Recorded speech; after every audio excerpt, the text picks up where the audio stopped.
The room was already tense. Cameras were rolling. Lawmakers sat quietly behind long desks.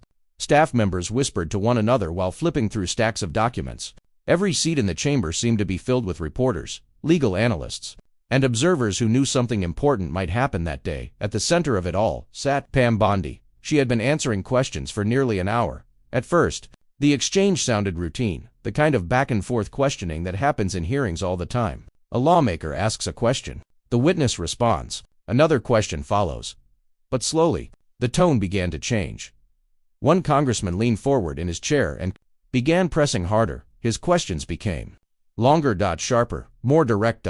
The room grew quieter with each sentence. Observers could sense that the conversation was heading toward something bigger. The congressman repeated his point again, suggesting that Bondi had avoided giving a direct answer earlier in the hearing.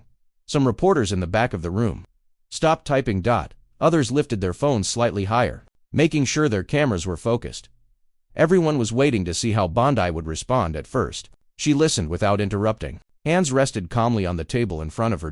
But then the questioning continued. And continued. The congressman began repeating the same accusation again, this time speaking louder, as if trying to force a reaction. That's when something changed.